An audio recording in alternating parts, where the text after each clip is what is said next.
right, Shalawam. First and foremost, I want to give all praises, honor, and glory to the Heavenly Father and His only begotten Son, who this world so ignorantly calls God, and Jesus Christ, whose two names are in the Paleo Hebrew, or also known as what's it called, the last one for God. Yahawah, baha, sham, Yahawashi, baha, sham, barak. All right, the honors be to the apostles and elders at Great Millstone well, and taught us his 100% truth. Much peace and blessings to you. That the bishop truth and sincerity to all you out my new session long. I'm the Akron coming in with the camp lesson. Coming in week in, week out of prophesy downfall of America and preaching repentance. The kingdom is at hand. The so-called Negroes, Latinos, and Native Americans are the true biblical Israelites pursuant to the Bible, and not those so-called Jews in the land today, or Jewish, because that ish is a suffix for likened to, close to, because they're related to us through Esau and Jacob. Right, but those are not the people of the Lord. Those are really Amalekites, man. Coming from Amalek, head tribe from the nation of Esau, the nation of Edom, a bunch of Edomites. But when I want the book of Malachi, the first chapter, verse 1. The burden of the word of the Lord to Israel by Malachi, which when you look at that word burden, it means a pronouncement, an announcement, a formal and authoritative declaration. And that's exactly that. But from whom? Yahawashi, the Most High Lord God. All right, who rules in the kingdoms of men.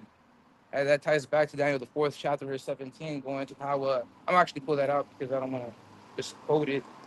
But it goes into how the Lord is in control of all things. So all these man-made laws, you see, that's really of Yahawashi, you can receive it. Because touching back to probably the 21st chapter, verse 1, it goes into how the king's heart is in the hand of the Lord. And as we know, the king's heart, referring to a leader. Pharaoh was a king, and that's even the truth is broken down. Pharaoh means king of Egypt. What's it called? A prime minister, a chairman, a dictator, right? What's it called? Emperor, a president. That's all goddamn kings. Nobles, those are all high people too, high-ranking people too. What's it called? Nobody else. They're gonna pull out. That's my train of thought. The book of Daniel. Struggle with me, Akim. This is the book of Daniel, the 4th chapter, verse 17.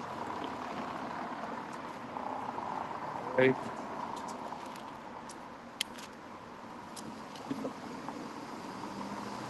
And it reads,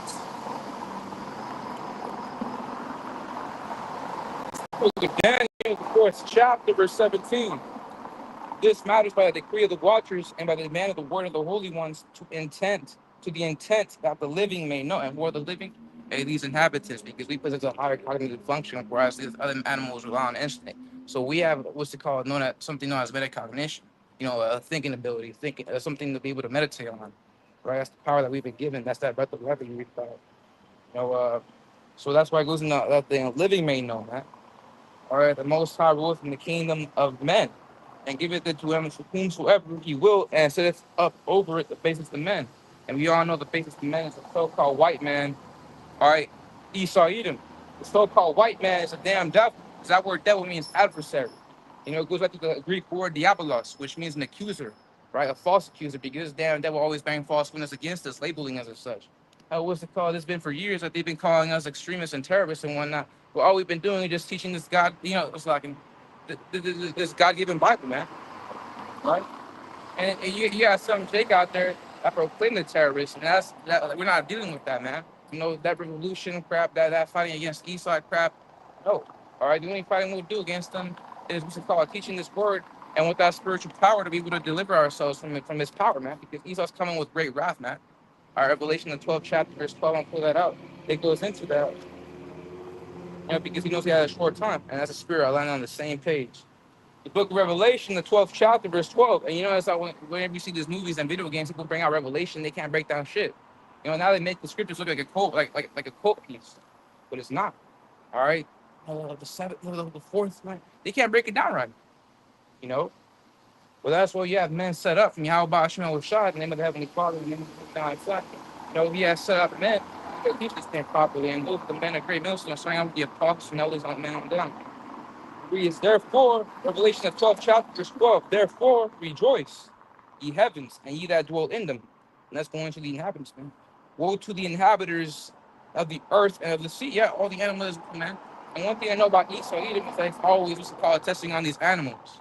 And that's where what's it called Esau now has to put on some of his products that, they have to put a label that they've not been tested on animals. Because that's one thing Esau does, he tests animals like mice. Well, just because mice are ugly, are so-called scum, they ain't scum. They're really helpful, man. Because we all know that animals all serve a purpose. Or even Esau, and he's the basis of everything, man. Or he's the lowest of the low. He's the scum of the earth. He even serves a purpose as the wicked. Right, so all these animals as well, what's it called? Mosquitoes have a purpose. Pigs have a purpose, which you're not supposed to eat swine, but people do it, and that's why those gonna come down here and destroy this place as well. That's one, what's it called, varying factor as to why Yahawashi tries to come back down here. He's down here with anger already, man. He's down here with anger already. Yahawashi is gonna come down those chariots and blow this place to smithereens alongside the chariots, man. So-called UFOs, and you notice how you see a bunch of UFOs nowadays, which Esau's been saying that they're so-called drones now, which now they've been appearing as drones with all the new footage and video. Prior to that, they were chariots, man. Why? Because of a prophecy going back to Amos 9 chapter verse 8. I'm gonna go into that.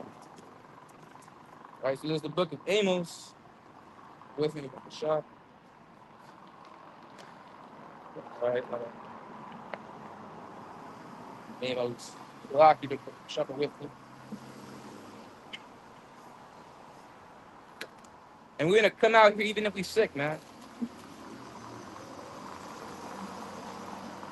Right?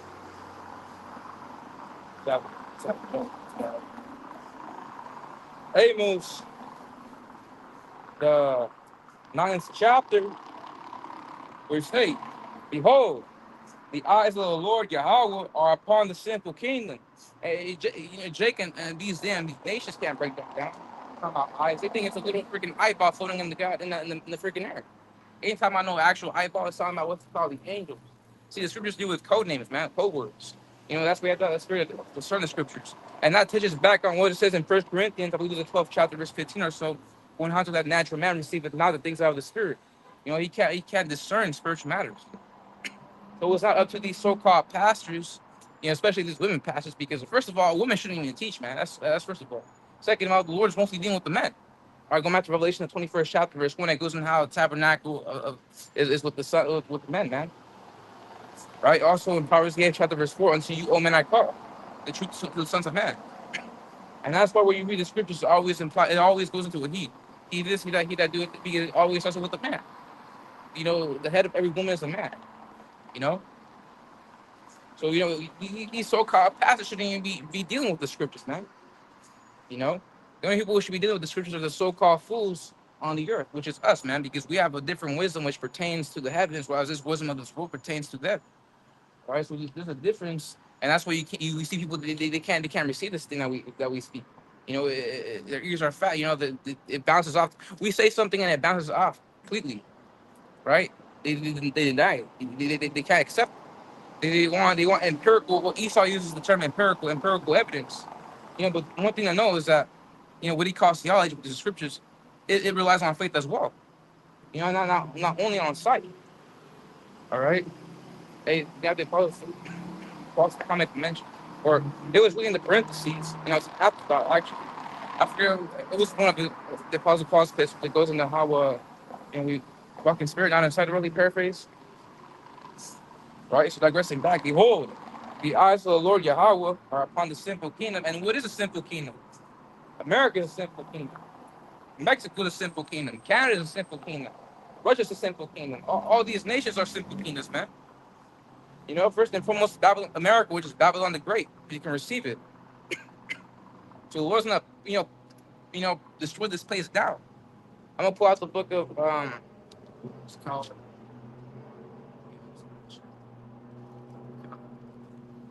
With me. This is the book of 2nd Ezra, the 15th chapter. All right, or the 16th chapter, Salakia. Book of 2nd Ezra, the 16th chapter, verse 11. The Lord shall threaten, and who shall not be utterly beaten down to powder at his presence, right? And no one's gonna be be preserved from this from this destruction except for one third of the nation of Israel. First and foremost, we're gonna get beamed up out of chariots, man. You know, and you have also one third of every nation. You have to go to hide some high peak of the mountain. You ain't gonna go to your bunkers because those bunkers are gonna destroy you. You know, pursuant to the scriptures, man. Right? That's in Isaiah the second chapter as well. Correct me if I'm wrong. In the latter verses, they goes in hide themselves in the cliffs. You know, for the fear and the glory of the Lord, which is Yahawashi come in as full might, and that spiritual body was anger, right? Vengeance, right? Going back to Isaiah the 47th chapter, it goes in how vengeance is in the Lord's heart, man. Correct me if I'm wrong. For the earth quaketh, and the foundations thereof. Yeah, because especially by way of thermonuclear fire, you're gonna have 200 million missiles cut this place down. So it's gonna be felt throughout the whole earth as well as in the heavens. Hey, the birds are gonna feel it. You know, just like you have sound waves, you can feel sound waves in the air. You're gonna feel what's it called the impact of those thermonuclear destruction in the air too, in the heavens. And that's why we have to go to space, man. It sounds crazy as hell, but I'm mistaken it was Mark Twain that made the mention. Now, Mark Twain made the mention, I believe it was him, made the mention that reality is often stranger than fiction, right? Well, the doctrines we teach is real reality, it's true reality, and there's a lot more that we don't know, right? You know, what you grow up in this world, what this world teaches you that ain't real, that ain't real life, you know. Just a way to keep you in check, in mind, simple-minded. That's where Jay grew up. You know, they're like 40 years old. You know, all they do is care about freaking football. Oh, football is life. Oh man, the Redskins. We don't care. We don't give a damn about that, man. And you see a difference between what's it called? Some freaking 18-year-old that legally 18 now he can do anything he wants. He go out to strip clubs and freaking parties and nightclubs and whatnot. Doing some fucking crimes. And whereas we got what's it called? Actual men of glory. They come into this thing at a young age, very young actually. And what's it called? They grow up differently, man. One grows up, what's it called? Closet transformer, man. Emotional little freaking, wussy. Whereas, another, a man that raises in this thing, they grow up with stoic values, or they grow up with the law, all right? They're raised by the Lord, Yahawashi, Yahawashi. So the difference between the fatherless child and, one that has the Yahawashi, Yahawashi with them. Like racing back, the earth quaketh in the foundations thereof, the sea ariseth up with waves from the deep, and the waves of it are trouble. And the fishes thereof also before the Lord. Yeah, what the fishes do, man? They did nothing, man. But it goes to show you how powerful and how terrible destruction is gonna be. Even the animals will get caught, man. There are a lot of animals in the land, in the air that get caught in the destroying wind, in the water too. Because we know, radiation contaminates the water, and there's radiation in thermonuclear fire. So it's gonna hurt the fish too. Before the Lord and before the glory of his power. For strong is his right hand that bendeth the bow, his arrows that he shooteth are sharp and should not miss when they begin to be shot into the ends of the world. And you shoot a what's it called? A compound or a recurve bow, that arrow could only go so far because gravity is a thing. We have something called gravity. If you're actually knowledgeable, you would know that gravity is a thing that pushes things down. Right? It's a pressure, it's a force. And with that being said, you shoot an arrow, farthest distance, eventually that thing will go down. But not far to go to a different country. That's where what's it called? It deals with code words. Really that arrow and that bow refers to the missile and the silos, man. Which doesn't have to necessarily be silos built in the in the earth, but it could be what's it called? The submarines. All right, submarines are known for shooting thermonuclear missiles as well. All right, so again, and should not miss when they begin to be shot to the ends of the world, because the Lord is going to guide it through his spirit. They're going to guide those missiles to the destinations, to their targets. And because Trump talking about an Iron Dome in America, as just like the one Israel has. But Iron Dome referring to a missile defense system, because ain't no Iron Dome. You got people out here thinking that what's it called? But that glass dome that they saw in The Simpsons is referring to an actual dome that's going to come upon the America. It's not talking about an actual dome. It's talking about what's it called? A missile defense system. You know. They're correlating two different things. A missile defense system is what's it called? A system implemented to shoot down missiles, man, and not encapsulate all the people in one area like you saw in the Simpsons movie. All right, yeah, it's talking about what's called a missile defense system. Your system's gonna fail, man. All right, that's where it goes back to Jeremiah 50th chapter. I'm gonna pull that out. He puts into the brigandine, dude. A brigandine is the outer coat, outer shell. now the protection, now the shield of a ship, a sea-bearing ship. You know, and that brigandine is a missile defense. When you listen to the book of Jeremiah, the 15th chapter, verse 3, against him that Beth left the arch defenders go, and against him that lifted himself up in his brigandine. That's talking about America. So, spare ye not, and spare ye not her young men, destroy ye utterly all her hosts. So this is gonna be a devastating destruction when upon all America is gonna get destroyed, man. No one's gonna make it except the elect, right?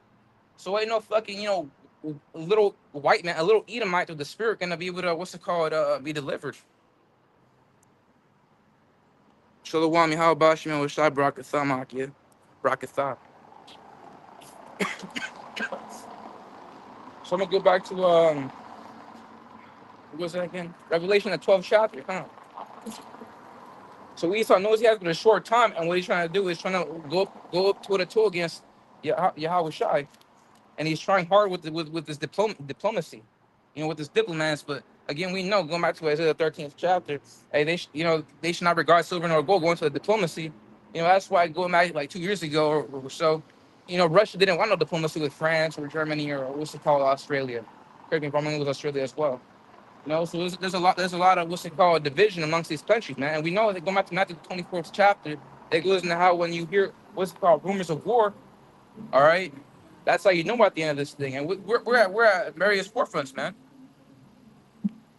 Shalawam Yahawah, Shema with barak as well, Akia, Christian Azar. Call Allah Yahawah, Shema with giving us his truth, man.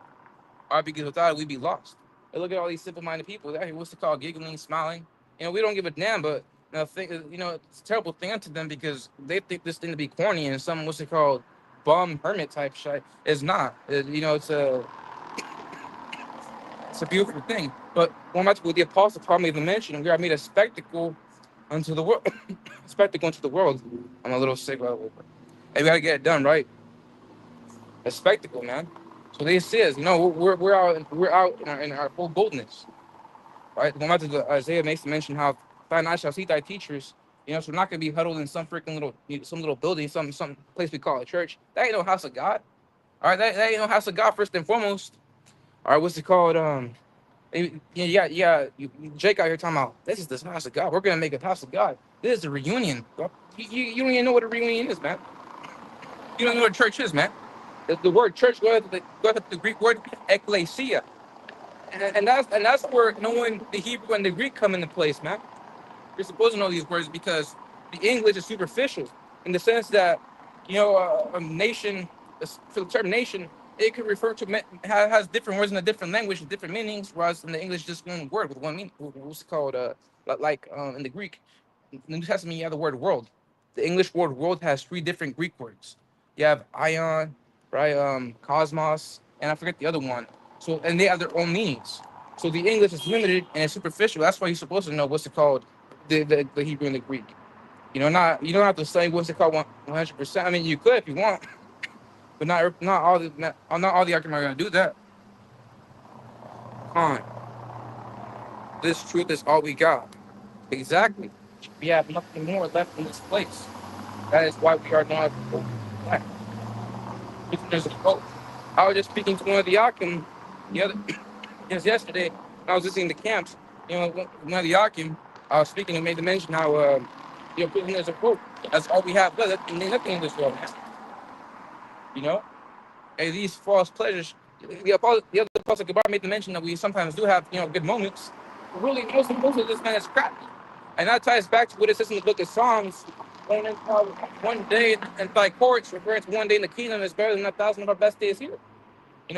Culminating 1,000, good days. I went here, I went there, I had fun here. None could compare it to one single day in the kingdom. Hell, one minute, 1 second, man, just 1 second. I can be having dreams, and that's the best dream they ever had. Now they wish they never woke up, man. Now they wish they never woke up from their dream, because that's a beautiful dream. We all pray to have dreams, man, visions. So those are all faithful, man. But I digress. Going back to Revelation, the 12th chapter. Therefore rejoice, ye heavens, and ye that dwell in them. Woe, and woe means death and destruction, as much as it means grief, lamentation, sorrow, mourning. All right, because we're coming in some terrible times. We've been coming in some terrible times, man. We're in Jacob's trouble with a slow buildup, right? Jacob's trouble referring to a tribulous time, a calamity, and you're gonna see that you're gonna see that climax very soon when Esau's gonna come down hard on Jake, man. That means mass massacres, man. And you got Elon Musk's new Tesla bot. That's gonna be one thing that's gonna go after you guys, man. We've been talking about technology, man. Weapon technology, actual technology, AI. That's all coming down hard on Jake, man. You know that, that ain't no helper. You know, it's a helper for Esau to kill you, but it ain't no helper for you yourself. Because you're an Israelite. Esau's ultimate plan is to subdue the nation of Israel, which he already did, that we're in captivity. But he wants to bring it about even further to the earth, if you will. You know, that MOTV. But also, he wants his end all be all to utterly eliminate the nation of Israel, man. And that's why, going back to Matthew the 24th chapter, he was just 22. I'm gonna pull that out. I'm gonna pull it out. But go shop with me. It goes into how the days are shortened for our sake, man. You know, if the days weren't shortened, you know, what then? You know, what will be us? This is the book of if I can find the book of shop with me. All right, what's 22? Yeah, the book of Matthew, the 24th chapter, verse 22. Actually, verse 21. For then shall be great tribulation, such as will not since the beginning of the world to this time. And that's Yahawashi speaking, the red letter. You want to see it? It's red. So, you have this common ideology. This common ideology in the church and the Catholic Christian church and the Roman Catholic Church and all these other false denominations. They be talking about how sweet Jesus came here to save the earth. He came for peace. He didn't come for peace, man. Yahawashi, we solely call Jesus Christ, his true name is Yahawashi. Yah meaning he, Yahawashi meaning to deliver. He deliver, he's savior, he will deliver. And that ties back to Matthew the first chapter, 21, going to how thou shalt call his name Yahawashi, for he shall save his people from their sins. So his first coming was he saved us for our sins. That means we back to the Father, man. And that ends the sacrificial law because he became that great sacrifice himself. Right? But this second coming, he's coming back to deliver his elect. You know, he's going to save it a second time. And see, that's why the scriptures, you know, you all those MFs that talk about, I read the Bible from the back. You don't care if you read the Bible from the back because it's an ever-ending book. You know, it's like in the system book of Isaiah. You know, let piece of be upon precept, not upon line. You know, you start meditating on this, and then you meditate on this other precept, and then you have another idea you never even thought about, which ties back to this previous precept, and it's like a whole puzzle. And that's if you can receive it, because the majority cannot. Like, let's sit down. Yeah, Yahawashi made the mention now. He came here for the sword, not for peace, but for the sword. And that sword, you know, means weapon. And we're gonna see him in that Yahawashi shit, bring this place down. You know, you see how UFOs get down in these movies, man, and you see these various footages from these other countries, how these UFOs get down on these various, official buildings. You know, you see that all over Telegram and whatnot. And except, for then shall be great tribulation, since it will not since the beginning of the world to this time, no, nor ever shall be. And except those days shall be shortened, there shall no flesh be saved, but for the elect's sake, those days shall be shortened. And you see that, and even scientists have made the mention how the days are speeding up fast, not because of daylight savings, or because winter solstice or whatever they call it, but because the days are literally being short on time. You know, hell, an hour feels like 20 minutes now. You know, it didn't feel like that, going back in the day. Book of Ezekiel, 9th chapter, verse 4. And the Lord said unto him, go through the midst of the city, through the midst of Jerusalem, and set a mark upon the foreheads. The man is, yeah, come on. And that's a spirit. That's a spiritual mark. You got Jay talking about what's it called? That mark. That they be breaking down that mark, off in a horrible way. You know, that mark is not the same mark as an MOTB. That mark is a spiritual mark. What's it called? We're in. Those are the men that are gonna be untouched, basically. Set mark upon the foreheads of the men that saw and that cry for all the abominations that be done in the midst thereof. Exactly. And this whole place is an abomination, man. Fuck America, man. Fuck America. And I say that bottom of my heart, man. You know, death to America, right? About a ball. Second Kings 18 and 21. Now behold, thou stretchest upon the staff of the bruised reed in upon Egypt. So like you want to bring out that whole verse, like yeah. So you see these days being shortened, man. What's it called? 20 minutes, an hour feels like 20 minutes now. Just yesterday, that felt like at least 5 hours, man. You know, so I went to sleep. I went to sleep. Being with TV verse. And behold, Duchess in this bruised reed in upon Egypt. Kind of mistaken that's going into what's it called, Jake trusting upon Esau. Because he could also liken Egypt to America. I know that's Revelation 11 chapter verse 8. And also going back to Isaiah, it was 39th chapter or 30 and 31 chapter. It goes into how you know they go up to the council of Egypt. The shadow of Egypt, which shadow means protection from the heat. Same thing, protection from what heat? The heat of the Lord, the wrath of the Lord. What's it called? Yeah, so these days are freaking shortened now. I'm gonna go back to Revelation 12 chapter verse 12. Yeah, so what's it called? One thing Esau trying to do is what's it called? He be trying to inject the food, with all these serums and whatnot. And we should be dead by now, but we're not because the Lord's preserving us, man. And Esau also wants to what's it called? Take us out by way of his living technology. Is robotics, like that Tesla bot. Yeah, you have these robot dogs on the turrets. Those things are gonna come after you, man. Oh, you see the Cybertruck that's already what's it called invested into the police department. I forget what police department it was, but you're gonna start seeing that more too. You're gonna have what's it called, bigger, more weapon, more technological vehicles, more reinforced armor. Those things are gonna come down, Jake, man. It's gonna be like what's it called, in one of those movies you see on Netflix or whatever, or one of those low budget films where they crack down hard on certain people. And notice how all those people you see in these movies, all those are so-called minority. All those are always Jake, man.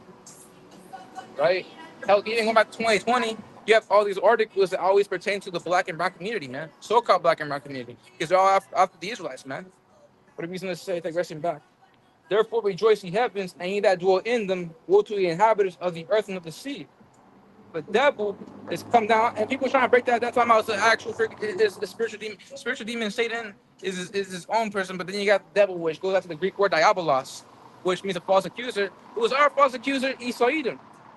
There's always been that division between him going back to Adam and Eve, man. Yeah, what's it called? Jacob and it's like Cain and Abel. Cain is the same spirit that reincarnated as Esau, and we know what's it called that Abel reincarnated as what's it called, Jacob and David, right? So it's always been that division, that hatred between the two, that rivalry. Hell, man, what's it called? What's it called? Going back to Genesis, I believe it's the 24th or 25th chapter. So, the Lord is telling Rebecca, there's two nations in thy womb, man. Nations fighting each other. What's it called? Devil is so I was going to Esau Edom, having great wrath because he knows that he has but a short time, right? And he's trying to prolong his time, and that's where it goes into the cyberpunk dystopia. We're already in the dystopia, but he tries to pertain to a cyberpunk, reality where now he's a god, and that's where you see all these inventions going on. What's it called? Where he created cells, man. He created cells that eat and multiply themselves by themselves. Those are robotic cells, man. What's it called? A lot of these transplants, right? Now talking about biotechnology, where in what's it called? They could make a sentence for a prisoner feel like 1,000 years old. It's been just like 8 hours or so. They're trying to tap into your brain and mess up the perception of time and all that stuff. So you start showing that he cloned animals, man. We see the chariots here in Canada. Skyrocketed everywhere now because again, going back to Amos 9 and 8, what's it called? Prophecy, going to how the eyes of the Lord upon the sinful kingdom. First and foremost, America, but you can also pertain to these other kingdoms. Yeah, because going back to the history, the Amos 9 chapter verse 8 pertains to the northern kingdom, right? But now you could apply to America and also these other kingdoms, man. Because all these things are wicked. They're all ruled by the heathen. And we all know heathen, they have no law. But I believe it was Psalms 121 or so. It made the mention how the Lord had given us these statutes, and he had not dealt with any other nation. But these statutes, these laws that he gave us are what's it called from the heavens, true order. And you see from history, time and time again, and even now in the present time, the heathen can't rule for shit. What's it called? Hammurabi, King Hammurabi always bring him out, and from the old Babylonian Empire, this dude had laws that were contrary to the scriptures. Though some of them were righteous, a lot of them were wicked. And he had the audacity to write down, to record, to mention that they were to expel the wicked and implement righteousness. There ain't no righteousness in that.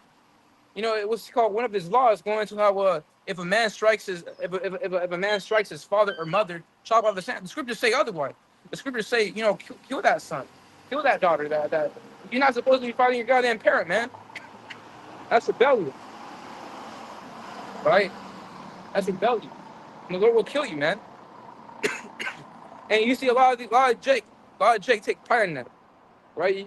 Back in high school, a couple years ago when I was in high school, you had some, some Eves talk about how, I fought my mother, and then you have some other Jake, this is exactly right, going to how, like, I fought with my dad, literally brawling, and they took pride in that shit.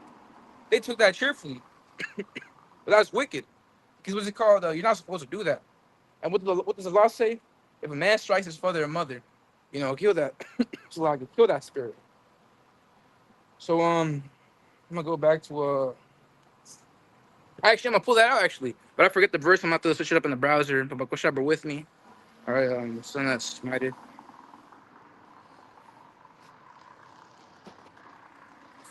All right, so this is the book of Exodus, the 21st chapter. I believe it was verse 15. Take on.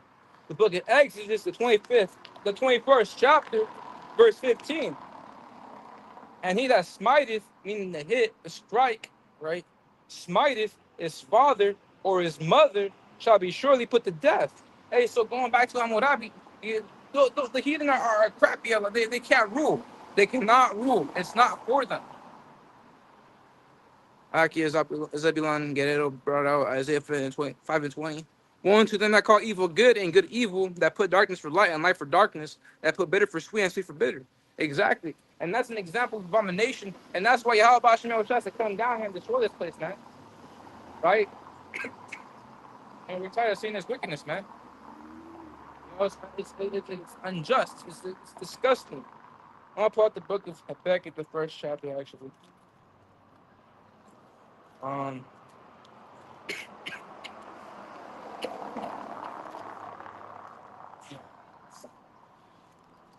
right. Look what with me on him. With the first chapter. The book of Habakkuk, chapter 1, verse 1. The burden which Habakkuk the prophet did see. O Lord, how long shall I cry, and thou wilt not hear? Even cry out unto thee of violence, and thou wilt not save. Yeah, because it often looks like the Lord ain't dealing with us. He doesn't see us, but the thing is, he does see this thing. But the thing we have to understand and realize is that we have to wait for prophecy to come into play, man. And that's where enduring comes into play. Enduring means wait patiently. Yahawashi made the mention that he that endures unto the end, the same shall be saved. Right? And what Jake endured, man.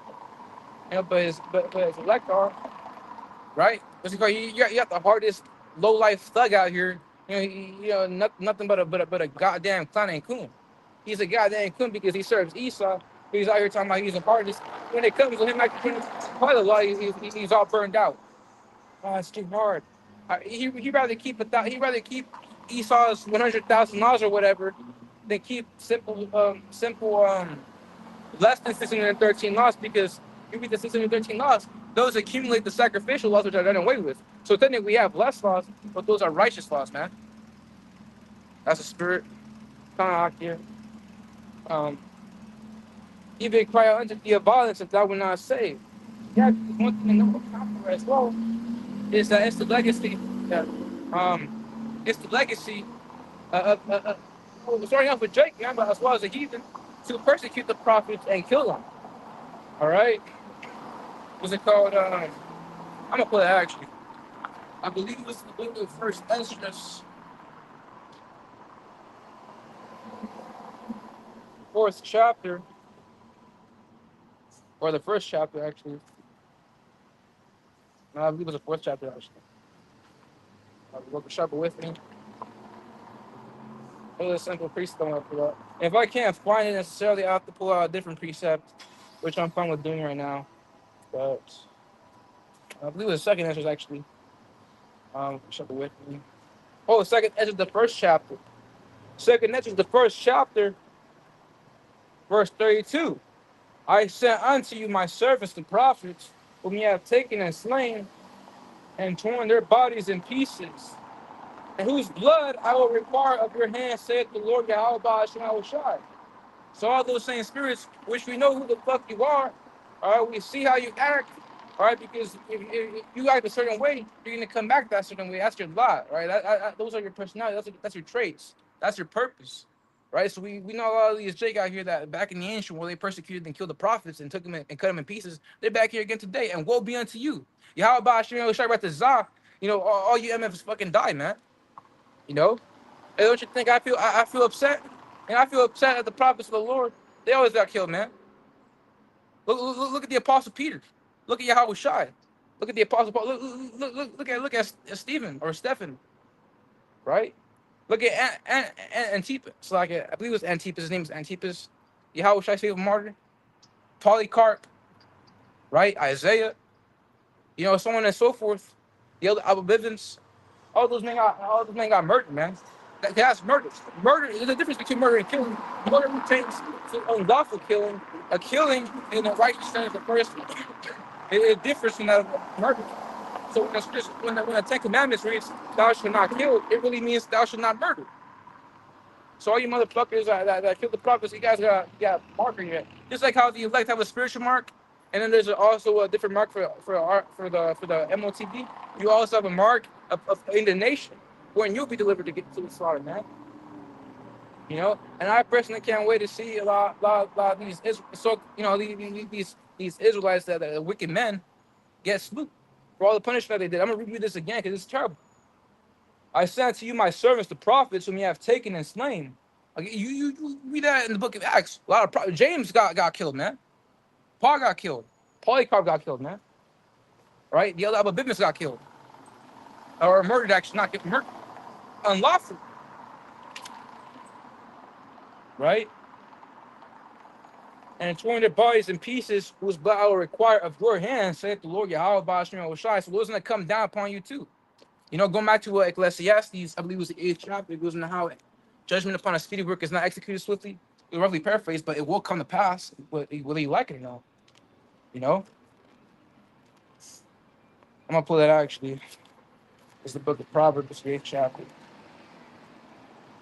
I believe it was the 8th chapter. And if not, we'll double check it with.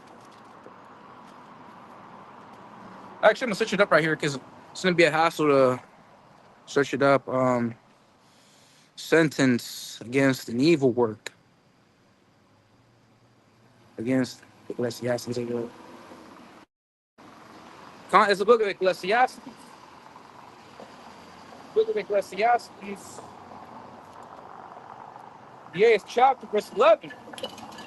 And it reads, because sentence against an evil work is not executed speedily, therefore the hearts of the sons of men is fully set in them to do evil.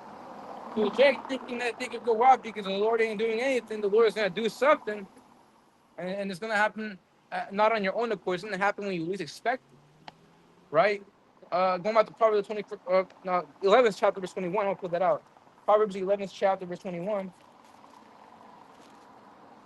It reads, though hand join in hand, the wicked, starting off with Esau Edom, you also got these wicked ass Israelites and the rest of the heathen nations. They're gonna get punished. The wicked shall not be unpunished, meaning you will not go not punished. You will be punished. But the seed of the righteous shall be delivered.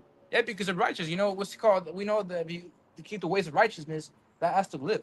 Prolong life. Going back to probably the third chapter, verse 1, it goes into how keep the law upon thy neck, and thou shalt live a long life.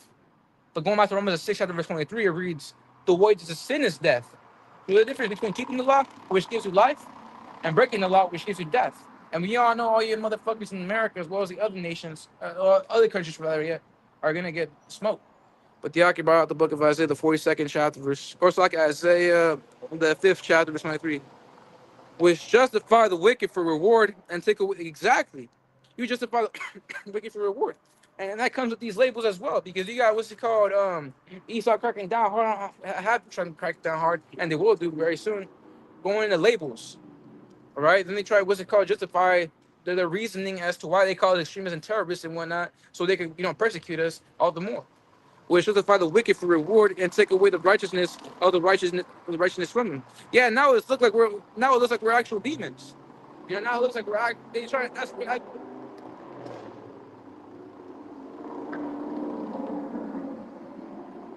what the Yakim always going into, how they try and demonize us, because that goes into what's it called, making you look bad.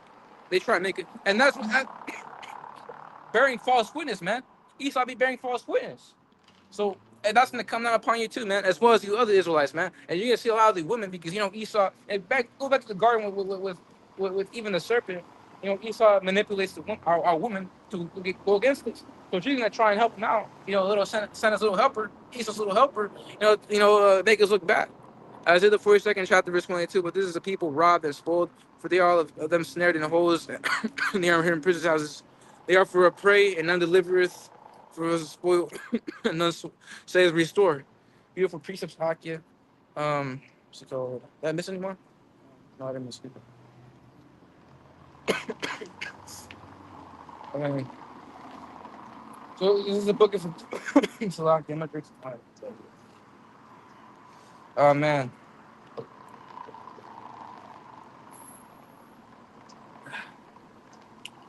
The book of Habakkuk, the first chapter, verse 3. Why dost thou show me iniquity and cause me to behold grievance? For spoiling and violence are before me, and there are that raise up strife and contention. And that word, that is italicized. Italicized.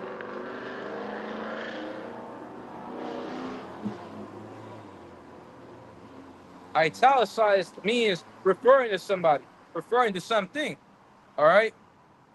I'm not sure if y'all can just, I'm going to show you where I'm pointing at. That. See how it's all curved? That refers to that's called an italic. That's called italicized. And italicized is referring to somebody, referring to the people, whether singular or plural. It's referring to Esau, Edom, because they're the ones that raise up strife and contention. Therefore, the law is slack, and judgment doth never go forth. And you see what's it called? You see how the system goes.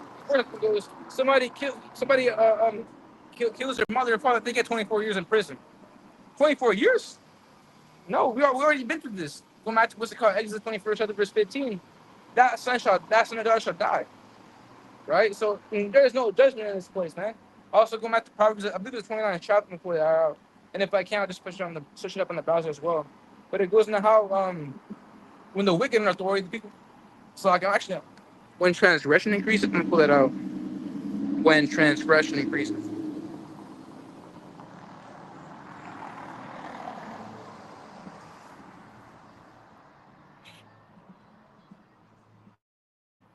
It was the book of Proverbs, the 29th chapter. I was right. Verse 16. And it reads, the book of Proverbs, the 29th chapter, verse 16. When the wicked are multiplied, and who are the wicked? Again, the so-called white man, Esau, Edom. All right, because going back to Malachi, the first chapter, it goes into how they are the border of wickedness. And actually, that was the whole premise of the lesson. But, the spirit gets on you and you start, diverging away. Lord, I'll get into that right quick. Let me just check how much battery I got. 43%. 49%. Let's do it. Occupy Proverbs 24:19. For not thyself because of evil men, neither be thou envious at the wicked. All right, going back to it was in book of, I forget which one it was. Second Exodus or Ecclesiasticus, aka Rock. I was just reading it last night. Going to our envy down out of sinner. His end, is terrible. Roughly paraphrase. Ain't no whips in the channel. Gone. 29:16. When the wicked are multiplied and the Esau is multiplied, they're in the millions, if not billions. There's about 8 billion people on the earth. I'm not sure how it's distributed.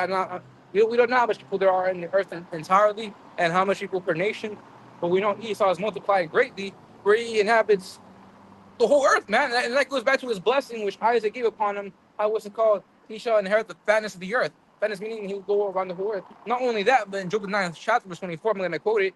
It reads how the earth is given into the hand of the wicked. And what's it called? He covered the faces of the judges thereof. If not, where and who is he? He covered us, man. We're the judges, man. And what's it called? This damn devil is in control of the whole earth. All right? Everything's been Americanized. There's international relations. What's it called? Well, all these, even though a lot of these nations hate America, they still do trades, whatnot. Right? That's how they get rich. What's it called? He controls everything. He be migrating everywhere. He's like a vagabond. See, that's a correlation you see with Cain and Esau. They're the same spirit. And you see the nation of Esau, they be migrating everywhere. You speak to a goddamn Edomite, he talking about what's it called? Oh, I lived in South America. I lived in South America for like 2 years. Oh yeah, I lived in South Africa in 2 years. Oh yeah, I was in Switzerland. Then I went over to Spain. I be traveling around all of Europe. Oh yeah, I was in China for like 5 years. I got a job. Oh yeah, now I'm in America. I went up to Canada, but I don't like it. I came to America. So they be moving everywhere, man. They moving everywhere. So what's called going back? When the wicked are multiplied, transgression increases. And now where transgression means iniquity, a sin.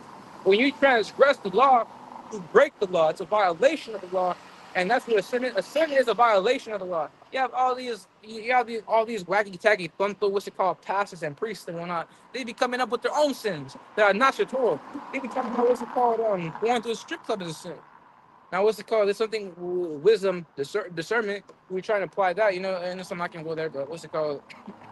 A lot of times, it's not a good idea. One of the scriptures goes into how thou should not give thy substance to a harlot, so you have to use that wisdom, goes all to you. But what's it called? They be calling the strip club a sin. They be talking about what's it called? They have something called premarital sex. What the hell does that even mean? Premarital sex. Oh, that's a sin. Oh yeah, that's a sin against the Lord. You better pray and repent. What? Sex is marriage first and foremost. All right, you can go into a whole headache on that. Second of all, the idea of you standing with your wife, the whole family, in front of some kind of priest, talking about I do that's a man-made custom. That document, that's a man-made custom, right? We already know what's called sex is marriage, man. That's real wedding. Once your bedchamber is a wedding, man. What's it called? Actually, no, yeah, you do have a wedding. Jake has parties, man. Jake has parties before that. We all know what's it called. A true marriage is. What's it called? Intercourse, basically. Man. Oh, that's a sin. Premarital sex is a sin. No, it's not. So they be coming with their own sins. Whereas when it comes to what an actual violation of the law is, they don't go into that. A transgression of the law is what's it called, what pertains to the Mosaic law. And all you heathen nations are going to keep that, man.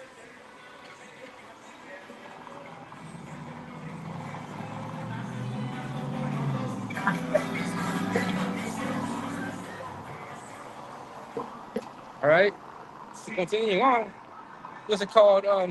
A real violation pertains to the biblical law, man. All right, so Agarka wa Arishaikum Mayanya Racha Wath by Wath Shasatan Ba Shemal Ba Shemal Shai Ba Shemal Rakakadaj. Wicked spirits, man.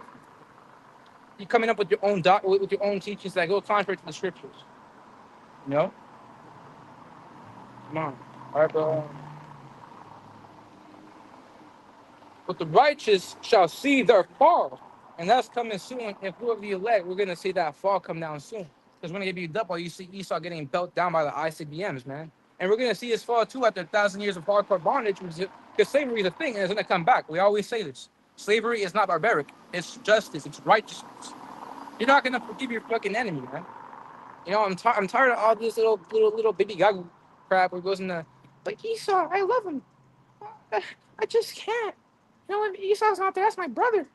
I love him so much. Oh no, well, you could rot with him too. You could burn in hell with him too, and then come back in a righteous spirit, and then punish your enemy. Because that's basically what's gonna go into, man. Yahawashi, Yahawashi, checkmate all these devils exactly, as well as all these all the tutors, man, and all these other heathen nations, man, that had a part in beating us down. Fucking keeping the tail for goddamn so long. They in the head, you know. So we're gonna see their fall after 30 years, after 1,000 years. So like not 30, 1,000 years of hardcore bondage. We're gonna burn them up in a big old bonfire, man. A big old bonfire. That goes back to Obadiah. I'm gonna pull that out.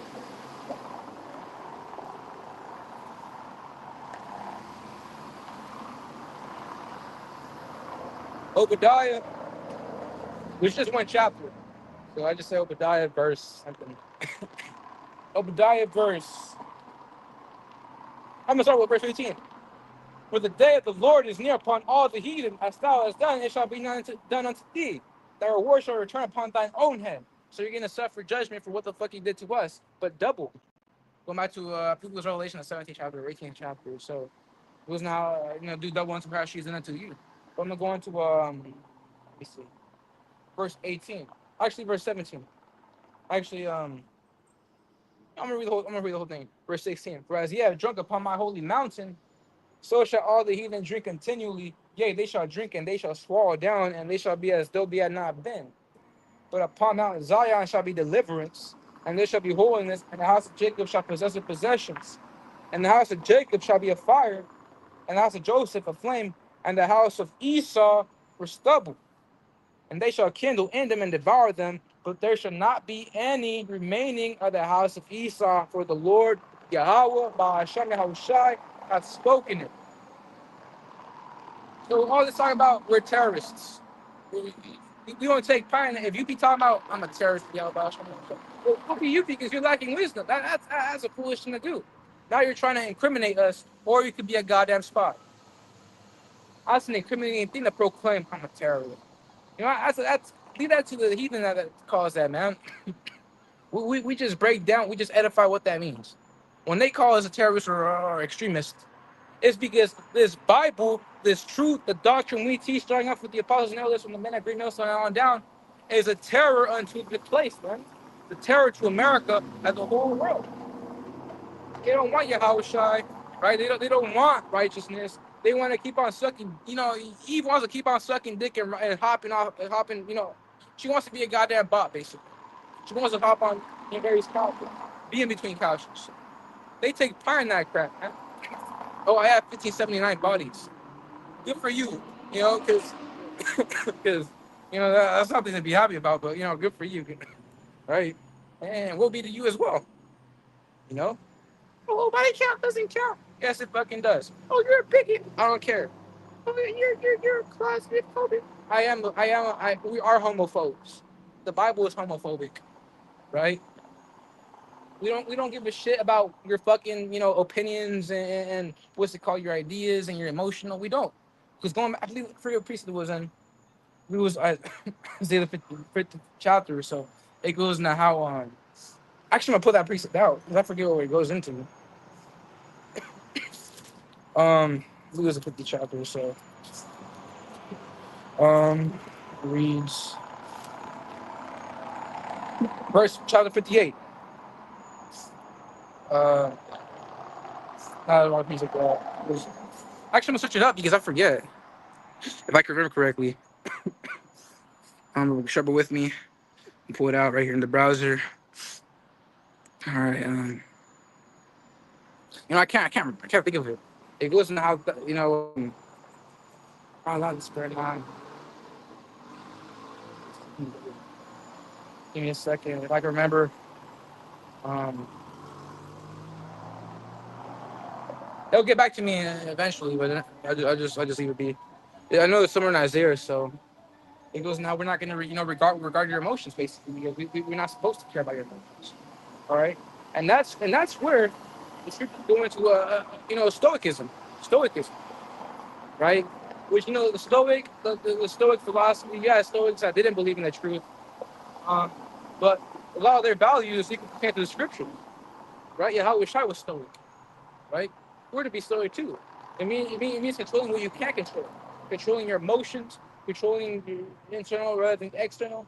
I mean, it's a clear way, you deal with that. Make a workaround for that, right? Live simple, right? You could go on ChatGPT and search up how to live stoic. What's it called? You see how a lot of those values apply to the scriptures, man.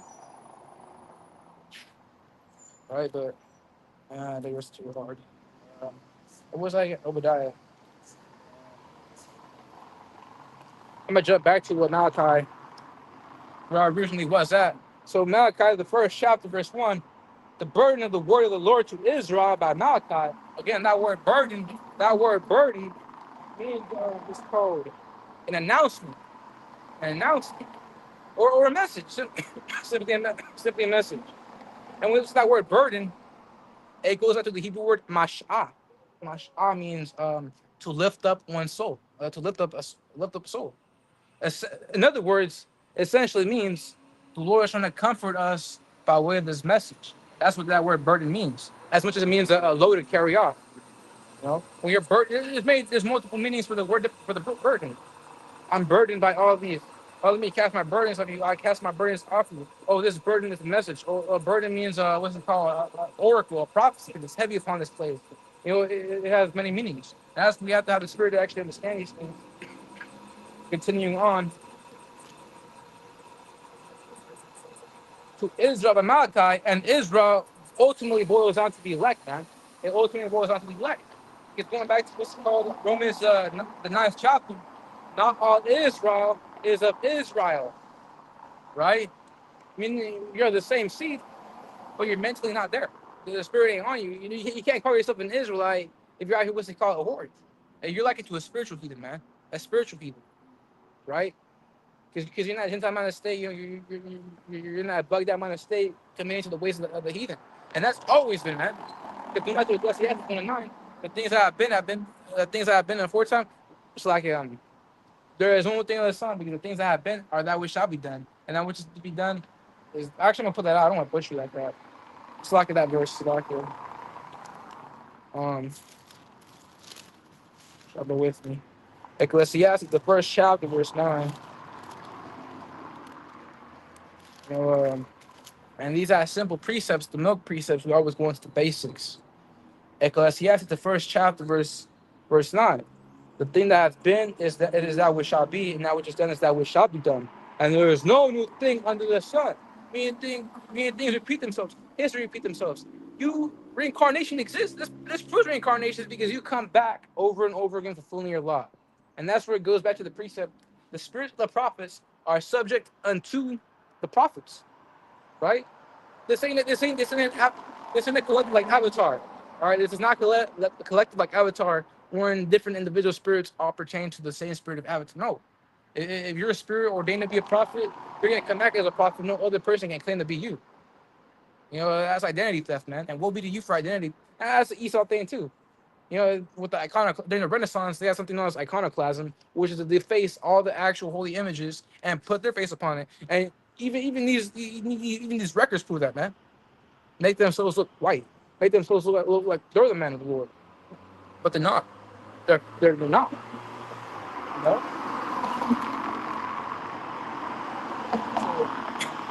I'm gonna go back to the Malachi. Yeah, so we're going back to the boys all down to Israel. And why? Because the Lord, for most of history, Yahawashi has been dealing with an elect, right? To take it or leave it, whether you like it or not. No, listen, no. Even in pre-Columbian and colonial times, there's always been an elect. All right, arguing was talking about Nat Turner. That man could have been a prophet because you read about his autobiography. You hear about what's called all the people around him. They all knew he moved different. He moved different. He was different. He felt different. They all thought he was a man of the Lord, a prophet, right? Hell, even Gusatli, the Aztec, so-called Aztec, really in the Zachariah, during pre-Columbian times. I'm not sure if he was a prophet or he could have been a prophet or just some old man that had a vision. Because when I'm at Joel, the second chapter, it goes into how the Lord shall give his young men's and old men visions and dreams. And your old man shall dream dreams, to roughly paraphrase. So Kusali was an old man, and he had dreamed a dream, and it was a prophetic dream. He dreamt about the coming invasion of the Spanish, which are all Edomites. But he dreamt about that about 10, 20 years before it actually happened. And that's in the Florentine Code. Maybe I mean redo a lesson on that. On the Florentine Codex. It goes into how Kusali had a vision of the Spanish before they even came.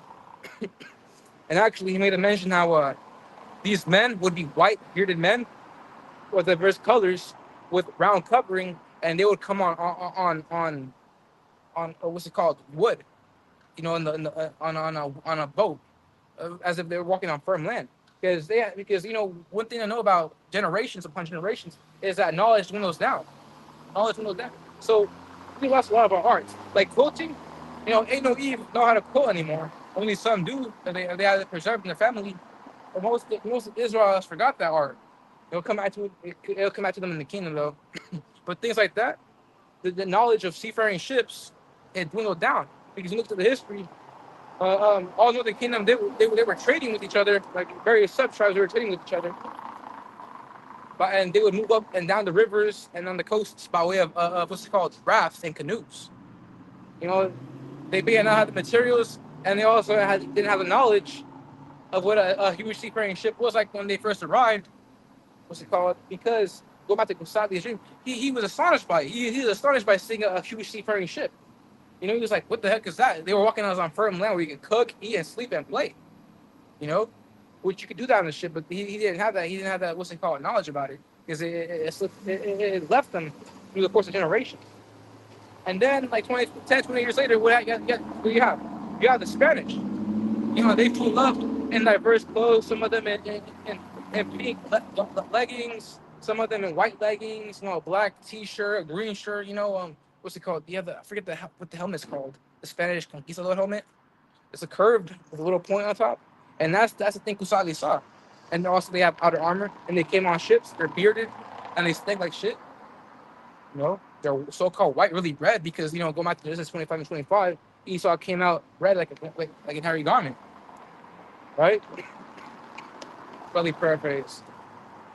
And even then, you had visions. So like you had omens. Basically spiritual science, basically, which they could not spiritually discern. All right, because it wasn't for them except for the man of the Lord. Go back to 1 Corinthians 12, chapter verse 15. I'm gonna pull that out actually. It goes into natural man receiveth not that which is of the spirit. Natural man, brute beast, a simple-minded fool, buffoon, a toother, a person that's really lacking knowledge. They're carnal. They seek things of the flesh. Oh man, I wonder what I'm gonna eat today. The Lord will take care of that, man. Now, if you meal prep, nothing wrong with that. I want to eat this and that. But you're here, what's it called? Flipping, tap dancing, overthinking, like, oh, what am I gonna eat? Well, you have to keep cool, man, because the Lord has to protect you, man. The Lord's gonna protect you. Well, look at the shop with. I believe it's 2 Corinthians. Is 2 Corinthians? Maybe I'm confused in the precept. Trouble with me. I'm just gonna switch it up because I don't remember the exact verse, but I know it's in one of the Corinthians. All right, trouble with me. First core, natural man.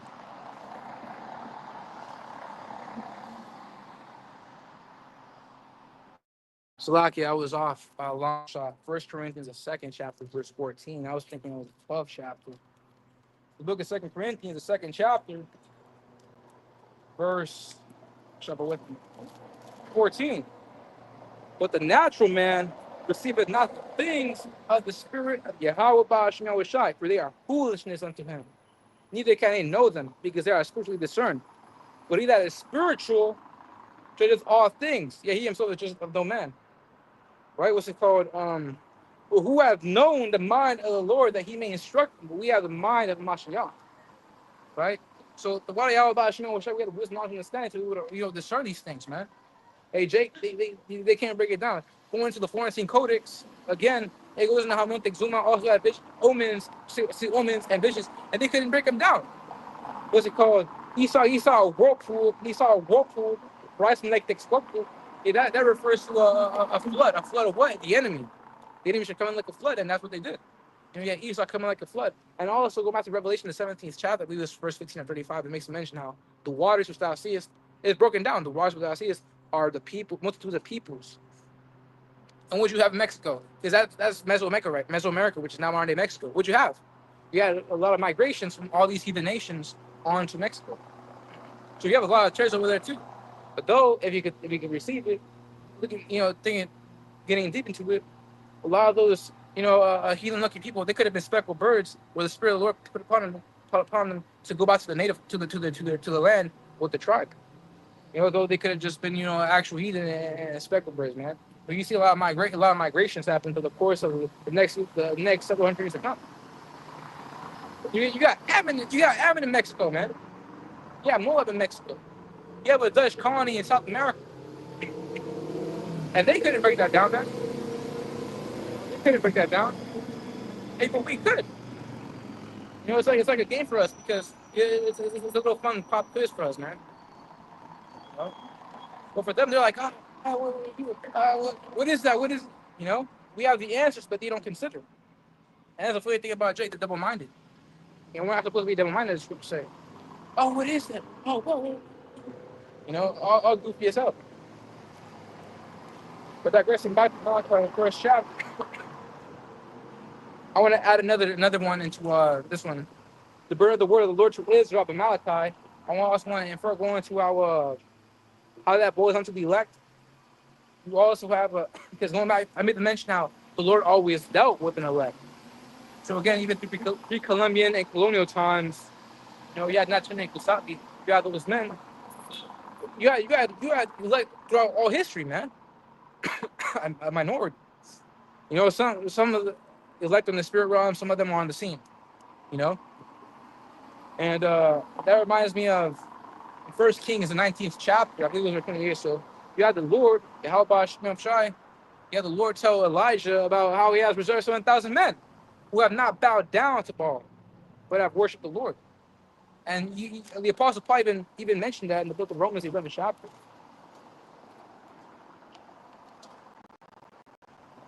Pull that out.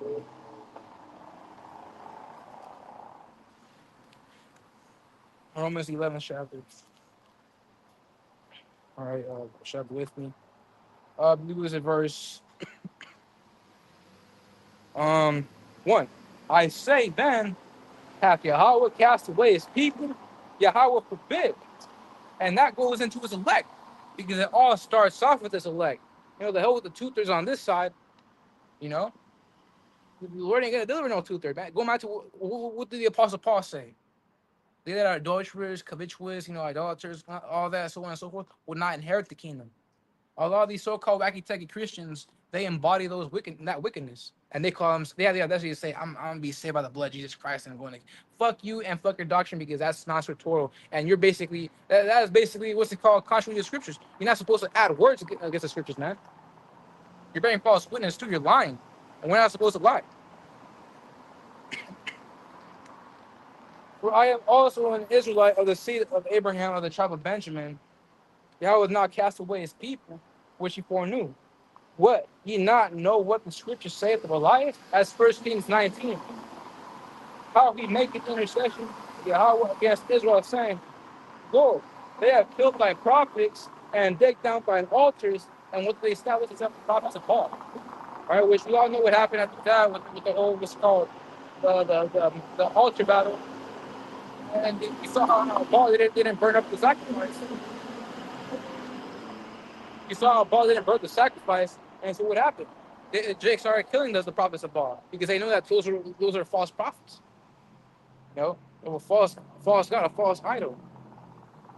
So Lord, they have killed thy prophets and digged down thy altars, and I am left alone, and they seek my life. But what saith the answer of power unto him? I have reserved to myself 7,000 men who have not bowed the knee to the image of Baal. Even so, then at this present time, also there is a remnant according to the election of grace. So there was a remnant back then when the epistle to the Romans was written, and there's an elect now December 22, 2024. You know, circa 2024 AD, circa 2025 AD, because, you know, it's almost 2025.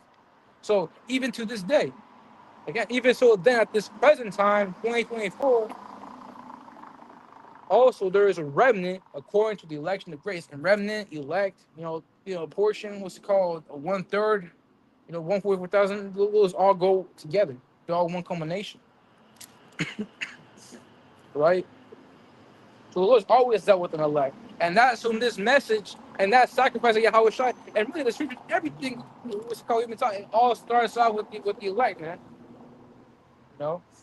The word of the Lord to Israel, to the elect, basically, by Malachi. Hey, because who have been the ones crying for the side and crying for the abominations thereof? The elect, man. Habakkuk, Ezekiel. Jeremiah is known as a weeping prophet, man. Jeremiah is known as a weeping prophet. Yeah? Hey, fuck the troopers, man. Hey, you see how they got down during the Byzantine Empire. Back in medieval times, that Christian, that Eastern Orthodox and that Roman Catholic Church, that's all Christianity. You had a great schism in 1054, and that's where the Western Christian Church became the Roman Catholic Church, and the Eastern Christian Church became the Eastern Orthodox. They're all Christian church. You're all Christians, man. You have people out here talking about, I'm a Catholic, I'm not a Christian. You technically are a Christian because going back to the history, it starts off with Christianity, and then it goes down to various denominations. Then you had through the Roman Catholic Church, you had Martin Luther's denomination, the Lutheranism, John Calvin with Calvinism, so on and so forth. In Latter-day Saints, freaking, what's it called, Jehovah's Witnesses. All these other, all these freaking, a lot of these churches in the city, they all have their own doctrines, man. They all think they're it, but there's only like 30 people in there.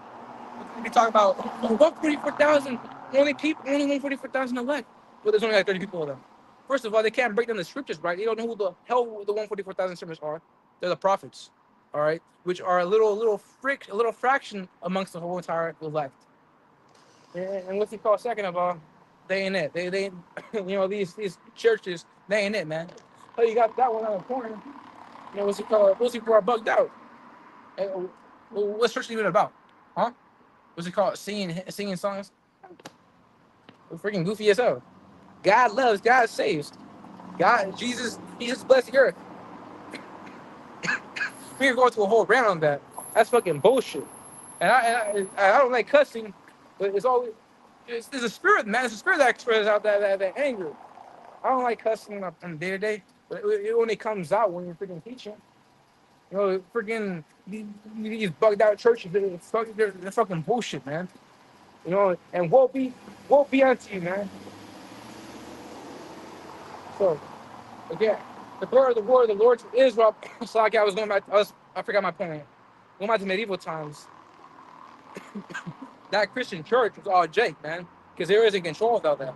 And you see how they got down adding paganism, a lot of pagan customs to it. The monasteries with their what's it called? They call it monasticism or something like that, where they shave the freaking head.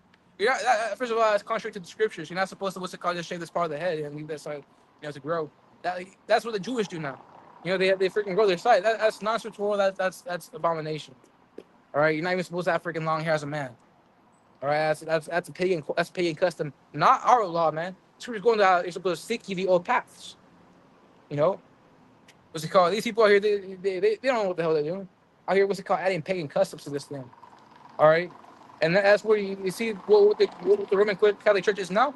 That's what it was. What the Roman Catholic Church is now, it all came back from what Jake was doing back in medieval times, man. Because that's all Jake, man. So you see how these 2/3 they get down. Those are not the men of the Lord, man. The Roman of the Lord are on the scene right now, on their garments, right, with the Bible. They have a chart, but I didn't bring my chart. I don't have a chart with me right now, and it's a hassle because you have to walk all the way home with the chart. So Lord willing, things get better, and I'm able to drive over here with the actual chart instead of a cardboard cutout with the words written on it. Ooh, that also helps. But the thing is, it's light, so the wind always blows it away. So it's a little hassle. Lord willing, get that actual chart. That actual 12 tribes chart with an actual frame that's weight, and it can just stand there on its own. Digressing back. Verse 2. I have loved you, saith the Lord. Yeah, he said, where hast thou loved us? right? Yeah, because throughout recorded history, what do you see? You see what's it called? It looks like the Lord don't love us because all the freaking crap that happens to us, man. You know, our women are raped, our lands are stolen, and that goes back to Micah the second chapter, verse 2. They covet fields, man. And an example is William Rockefeller. William Rockefeller, the father of John D. Rockefeller. And this was a freaking con man. You know, as a business, you search him up, it's a businessman. But what's it called? This dude was a goddamn con man. This is so fake elixirs under a false name. And this guy would always steal stuff. He stole land using usury, man, which is basically a interest and debt. So I'm gonna pull out in the book of Micah, the second chapter, actually, chapter 2, verse 1, or verse 2, Salaki.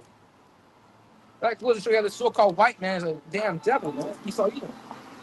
So I lost my thing. What's all again?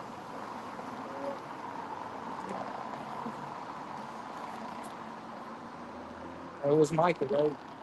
Okay. Slovakia.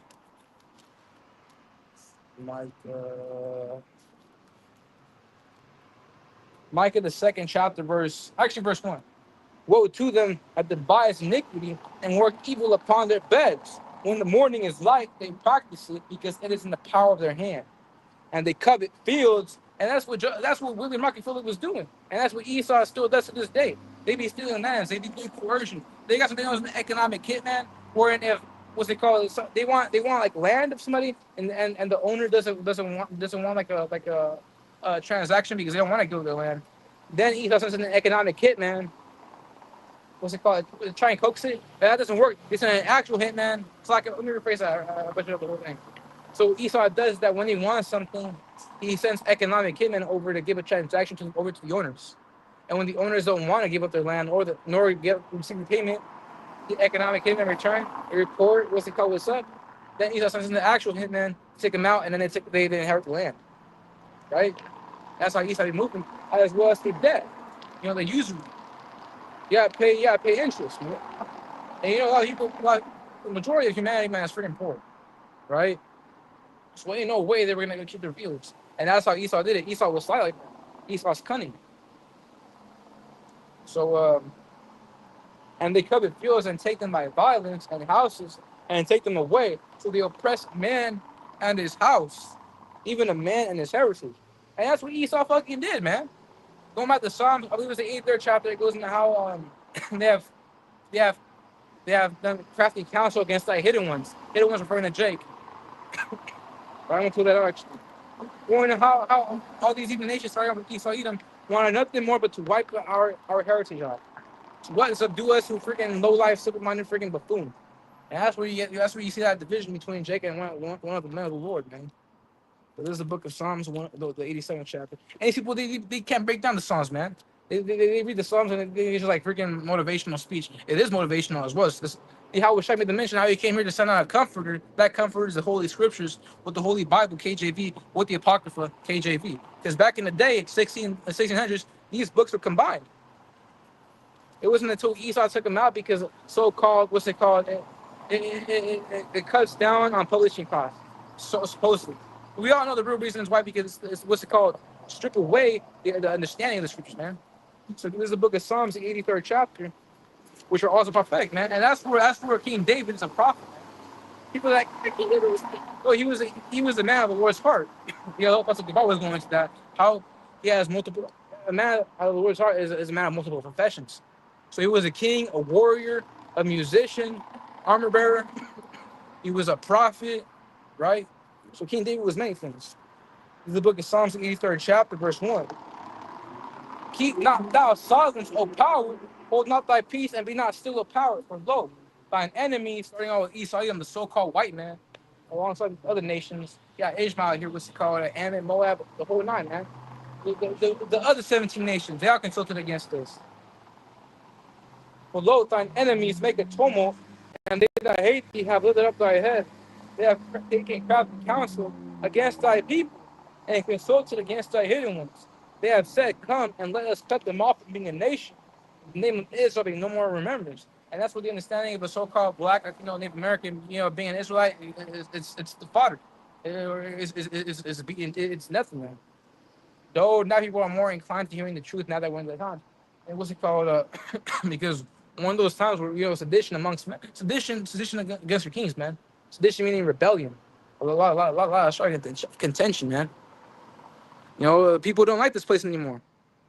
They all say fuck America. We say fuck America too. You know, all that God bless America crap. It's done. It's toast. That was a thing of the past. Let that let that die. Don't let it rest in peace, but let it die.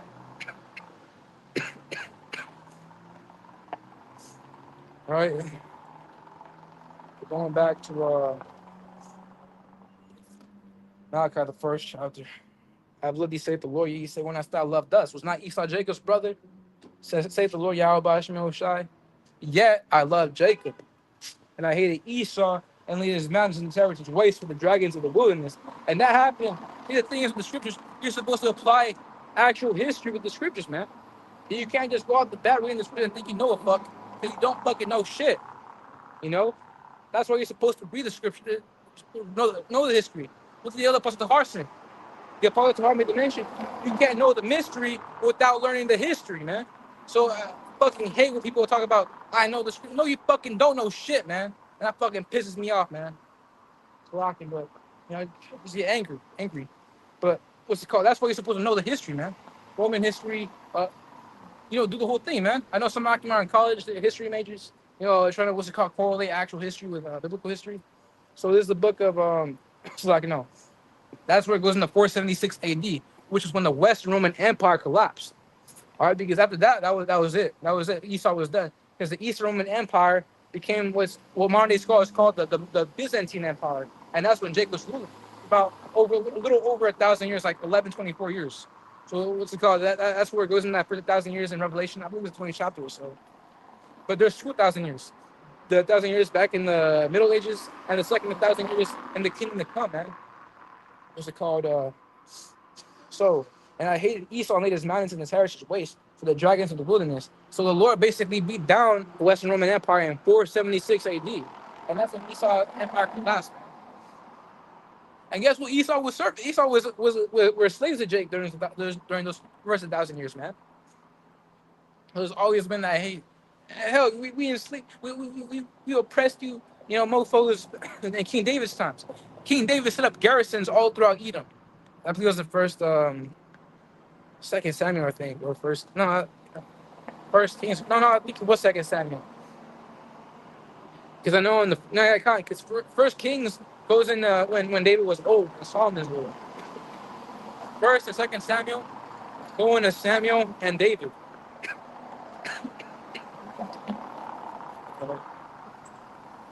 Verse 4.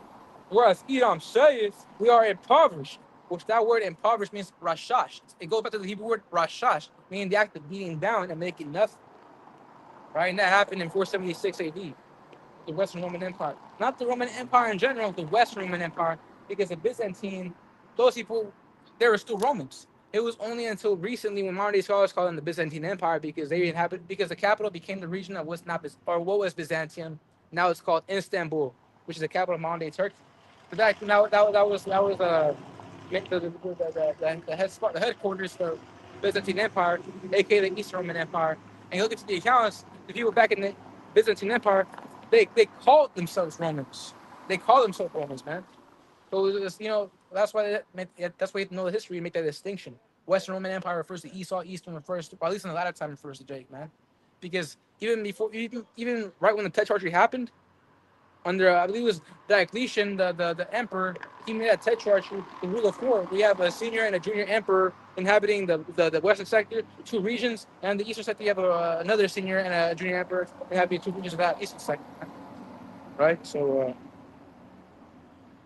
we are impoverished, but we will return and build the desolate places. So what did Esau do? He's coming out. He raised up America, man.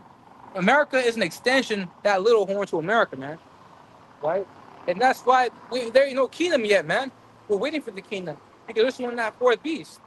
We're still that Roman Empire, man, whether you like it or not. But we're still in captivity yet to this day, man. All right, what's it called?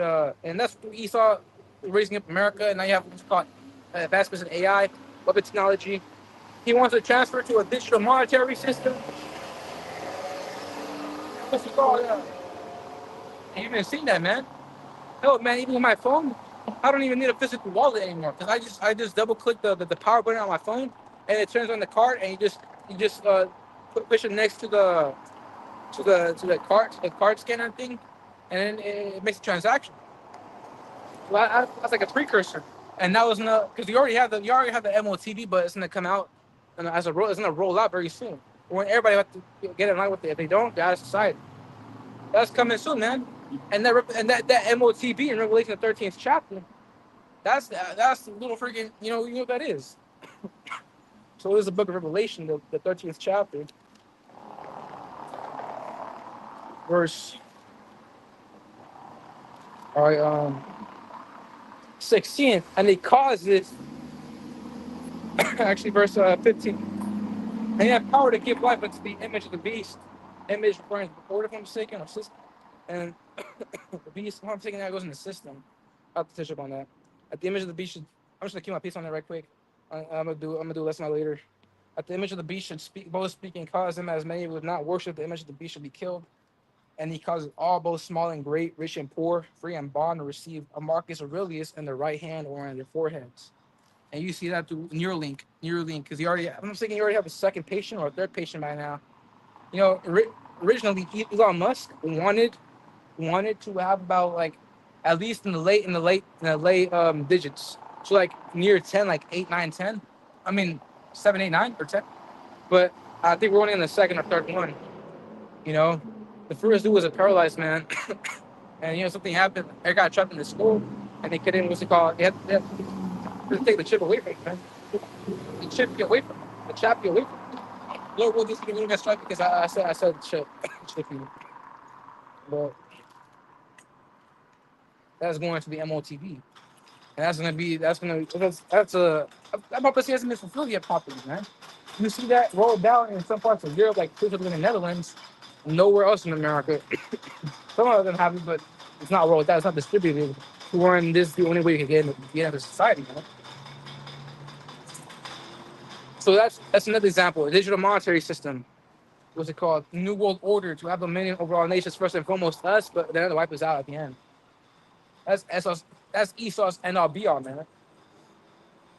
Thus saith the Lord of hosts, they shall be, and Lord of hosts, because Yahawashi has an army in heaven.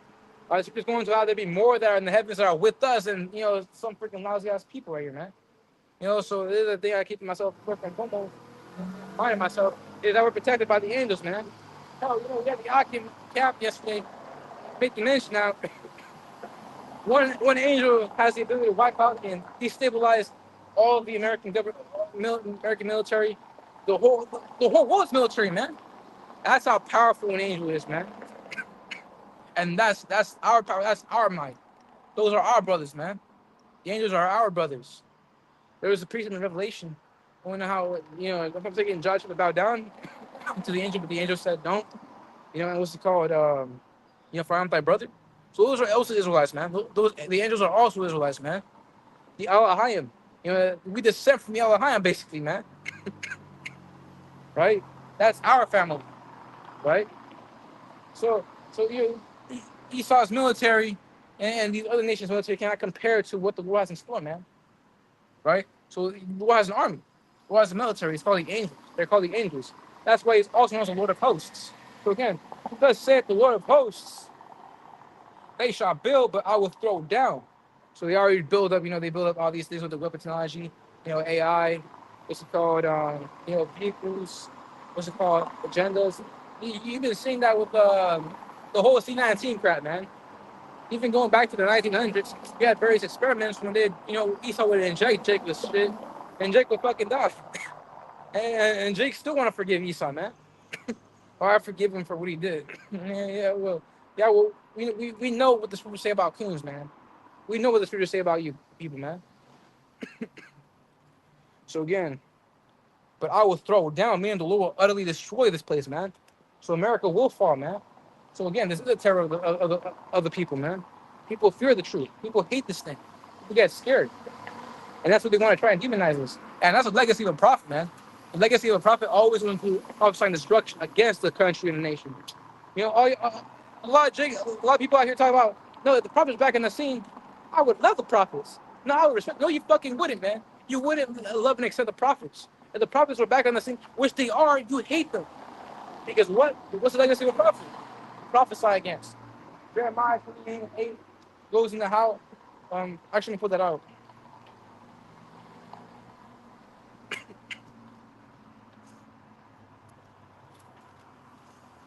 Jeremiah, the 28th chapter, verse 8 and 8. The prophets that have been before me and before thee of old prophesied both. And what does the prophesy mean? The say before something happens. So the prophets that have been before me and before thee of old prophesied both against many countries and great nations and great kingdoms of war and of evil and of pestilence. So we're prophesying against America of war, evil, and pestilence, man. You know? So a character war with Shaika, a baha. You know, I rebuke that condemn you. It's America, man. That's America. The prophet which prophesied the peace, which we do prophesy a peace, but for our people, man. And we also prophesy peace after 1,000 years of hardcore bondage. All your nations will go out to your lands, and you guys will, live peaceful in the kingdom, but still serving us. You know, but all these wacky tacky Christians, they be talking about, oh, God bless America and whatnot. They try and cover the people. And but we know the scriptures say, when the calm of the storm, the destruction shall come not. I forget what piece that was in, but there's pieces going into that. So the prophet that prophesied of peace, when the word of the prophet shall come to pass, then shall that prophet be known that the Lord has truly sent him. The Lord sent his prophets, the ones prophesied about destruction, because they're prophesying about peace after 1,000 years, and first and foremost, peace with their people. Not peace for the fucking whole world, instantaneous. You see all this trouble is happening for a reason. All this crap is happening in modern day lives in 2024 AD, all now 2025 AD, and it's been happening for the past several years. All this shit you see is prophecy against America and all these people, man, for your wickedness. This is the book of Jeremiah. It's like the book of 2nd Esdras, the 15th chapter.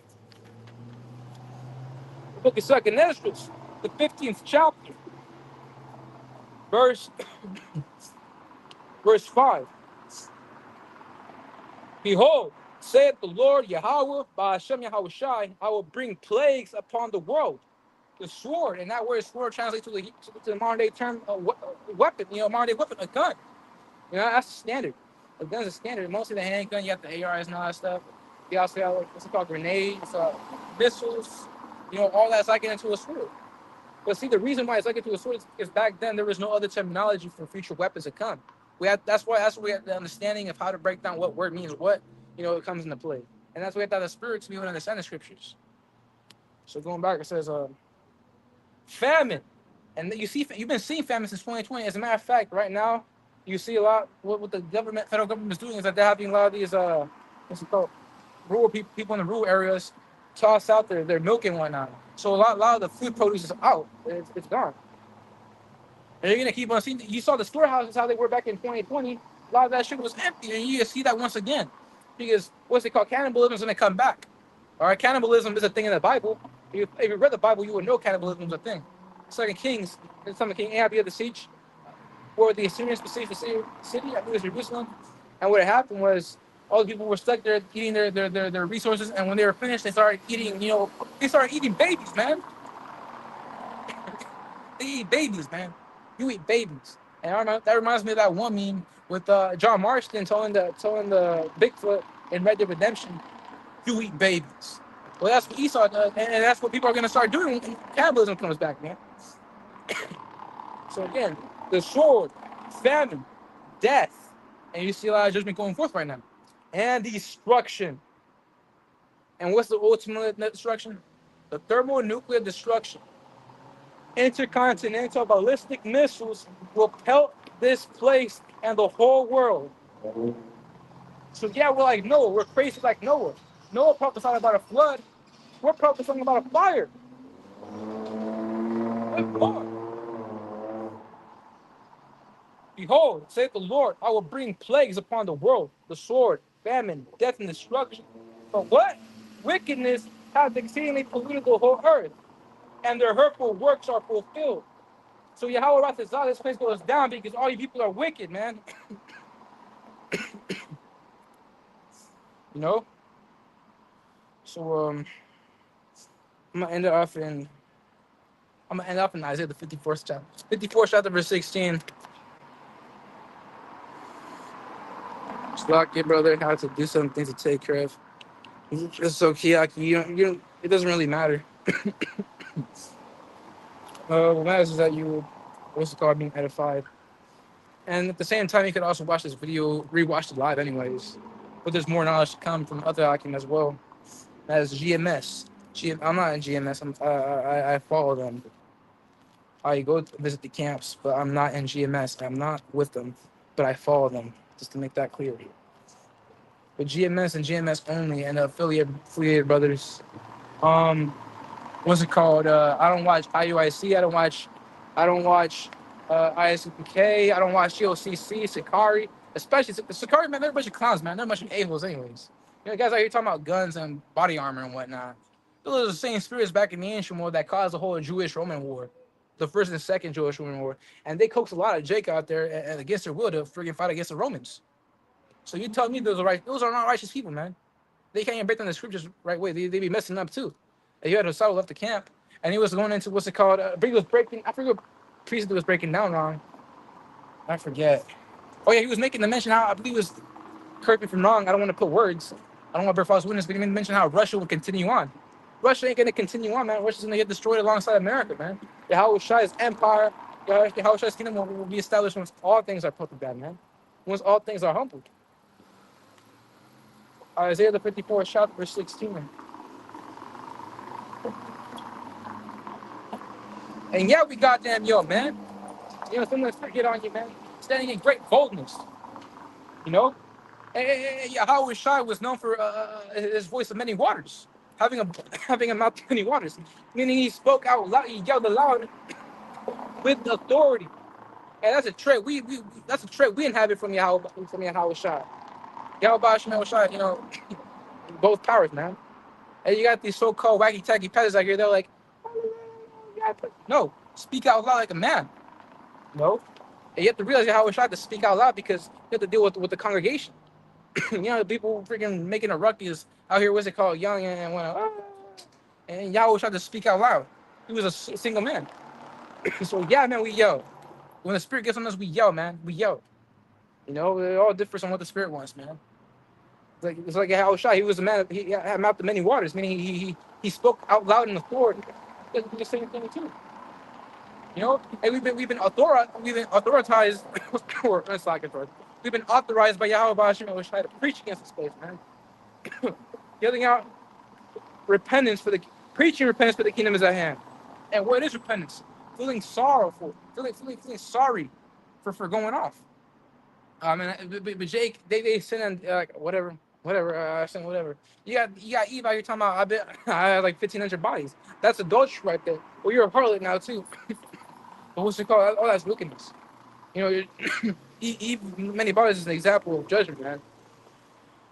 I'm gonna end off in the book of Isaiah, the 54th chapter, verse 16. Behold, I fear the smith that bloweth the coals in the fire, and that bringeth forth an instrument for his work. And what is an instrument? It's another term for saying weapon. An instrument of war is a weapon. An instrument for his work. And I created the ways to destroy. So the Lord created the scientists to develop, what's it called? There's a whole science behind how a thermonuclear missile works. Scientists got to deal with that. You're going to set them up to be able to construct these missiles. And for what? For destruction, man.